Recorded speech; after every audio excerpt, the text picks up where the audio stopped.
Hello বন্ধুরা, আপনাদের সামনে আরেকটা রেসিপি নিয়ে চলে আসলাম। মুখরোচক টেস্টি একটা আচারের রেসিপি। এটা হচ্ছে চালতা। দেখে বুঝতে পারছেন, আমি সুন্দর করে কেটে ধুয়ে লবণ হলুদ দিয়ে সেদ্ধ করে এরকম করে আমি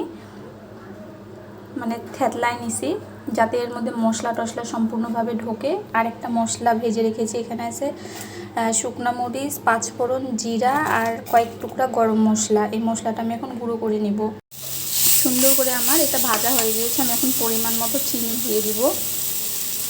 যে যার মিষ্টি স্বাদ অনুযায়ী চিনি দিবেন। আমি এখন এটা নিজে নিজে চিনিটা গলে যাবে আর এটার ভিতরে চিনিটার রসটা ঢুকে যাবে। আমার চিনি দেওয়ার পরে আচারটা সুন্দর করে জাল দেওয়া হয়ে গিয়েছে। আমি চেক করে নিয়েছি, লবণ মিষ্টি সব ঠিক আছে।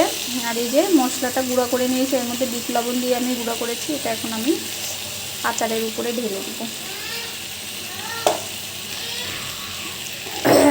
খুব সুন্দর একটা ফ্লেভার বেরিয়েছে। এটা দিলে আচারটা একদম রেডি হয়ে যাবে। এই যে আমার আচারের ফাইনাল লুক কেমন হয়েছে কমেন্ট বক্সে জানাবেন। খেতে কিন্তু অনেক অনেক অনেক মজা হয়েছে। বাসায় অবশ্যই ট্রাই করবেন। এটা কিন্তু আপনারা রেখেও খেতে পারবেন, কোনো অসুবিধা হবে না। অনেক দিন পর্যন্ত এটা ভালো থাকবে ফ্রিজের বাহিরেই। আর ফ্রিজে রাখলে তো কোনো কথাই হবে না, 1 বছর পর্যন্ত ভালো থাকবে। আর ফ্রিজে বাহিরে রাখলেও প্রায় 6 মাস পর্যন্ত কিন্তু কোনো সমস্যা হবে না এটাতে। এই যে খুব মজা হয়েছে। অবশ্যই ভালো লাগলে সাবস্ক্রাইব করে পাশে থাকবেন আর অবশ্যই লাইক অ্যান্ড শেয়ার করে দিবেন। ধন্যবাদ সবাইকে দেখার।